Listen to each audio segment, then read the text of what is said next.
combination of resistances, तो resistances के network से रिलेटेड बहुत से क्वेश्चंस मैंने बताए, जिसमें व्हीटस्टोन ब्रिज के भी बता दिए और आपको हमने बताए फोल्डिंग सिमेट्री और मिरर सिमेट्री। तो कुछ क्वेश्चन फोल्डिंग और मिरर के और देख लीजिए। ये क्वेश्चन नंबर 11 ये फोल्डिंग सिमेट्री पर है। इसमें है क्या, एक ट्रायंगल, उसके हर साइड में रेजिस्टेंस स्मॉल आर है। एक बड़ा ट्रायंगल, इसके हर साइड में रेजिस्टेंस स्मॉल आर है। कार्नर्स को कार्नर से मिलाइए, जैसे यह कार्नर स्मॉल आर का, स्मॉल आर रेजिस्टेंस का यह कार्नर, स्मॉल आर रेजिस्टेंस का यह कार्नर, स्मॉल आर रेजिस्टेंस का यह कार्नर। यहाँ ए पॉइंट है, ये बी पॉइंट है। तो आपको रेजिस्टेंस निकालना है बिटवीन द पॉइंट, रेजिस्टेंस निकालना है between the point A and this point B. A और बी के बीच आपको रेजिस्टेंस निकाल लेना है। आपको ए और बी पॉइंट के बीच रेजिस्टेंस निकालना है। ए और बी, ये ए ये बी के बीच निकालना है। तो फोल्ड कर दीजिए। कैसे, यहाँ से आप फोल्ड कर दीजिए ताकि ये एंड इधर आ जाए, वह यहाँ ये एंड इधर आ जाए, ये तो कॉमन रहेगा। अब फोल्डिंग सिमेट्री में पोटेंशियल इक्वल हो जाता है। तो इसका पोटेंशियल एक्स है, तो यहाँ का क्या होगा एक्स, यहाँ का वाई, तो यहाँ का वाई, ये तो कॉमन है।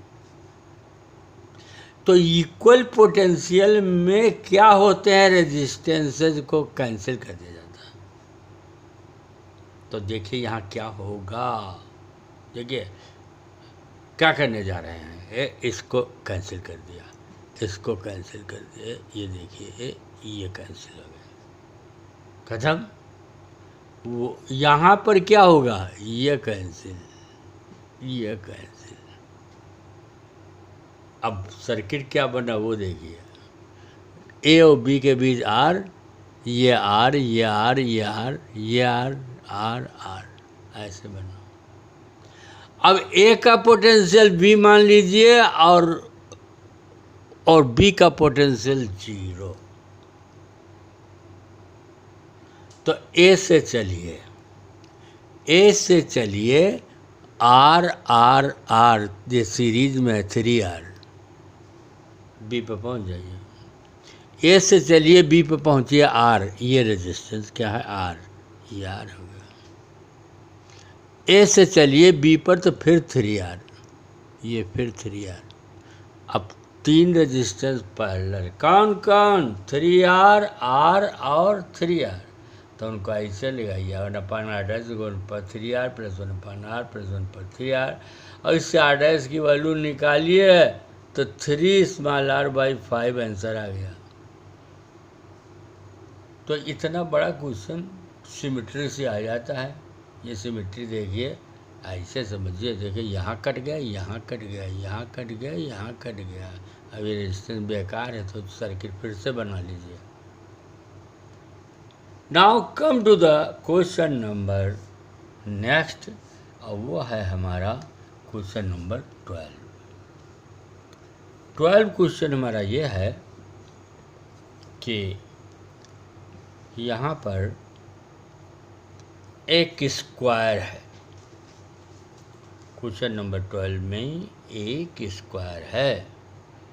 तो यहाँ पर स्क्वायर में एक साइड में आर आर, दूसरा साइड आर आर, तीसरा साइड आर आर, चौथा साइड भी आर आर, डायगोनल में भी आर आर आर आर और डायगोनल कटते हैं, वहाँ पर ये पॉइंट हो गया। और ए और बी के बीच आपको रेजिस्टेंस निकालना। किसके बीच? ए और बी के बीच। अब ये हुआ आपका मिरर सिमेट्री।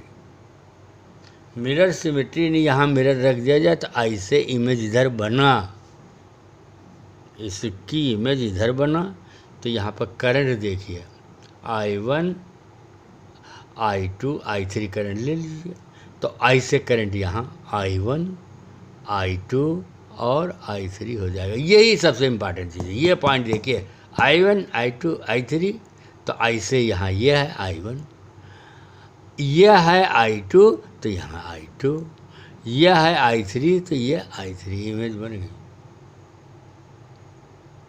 अब क्या है, इसको कंसीडर करिए जैसे मैं बता रहा हूँ।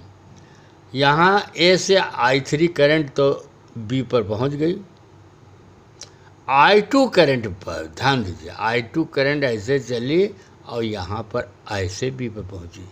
इसका मतलब इस पॉइंट पर टूट गया। अब इसका कनेक्शन इधर से नहीं है, यहाँ पर टूट गया कनेक्शन, ये अलग हो गया, ये अलग हो गया, और ये अलग अलग हो गया तो सर्किट आपकी ऐसे बन गई। देखिए ये सर्किट बन गई। अब जो सर्किट ऐसे बन गई तो क्या है, ए पर बी पोटेंशियल मान लीजिए, ए पर कितना पोटेंशियल मानेंगे V, और बी पर कितना मानेंगे 0, तो ये 0 ये बी। अब ए से चलिए, ए से चले तो ये आर आर तो 2R हुआ, ये 2R पैरेलल है तो R ही तो हो जाएगा। अच्छा, अब ए से चलिए और बी पर पहुंचिए तो ये बीच का रेजिस्टेंस कितना है 2R, तो ये 2R बना दीजिए। ए से चलिए बी पर पहुंचिए तो R R 2R फिर बना दीजिए। ए से चलिए ऐसे बी पर पहुंचिए तो R R 2R, और यह भी तो R ही आ गया 3 4 5, तो ये हो जाएगा 5R। यहाँ पहुँच गए। अब ये सब पैरेलल में हैं तो इनको निकालिए। 1/R dash equal to 1/2R plus 1/2R plus 1/5R। LCM 10R हो गया।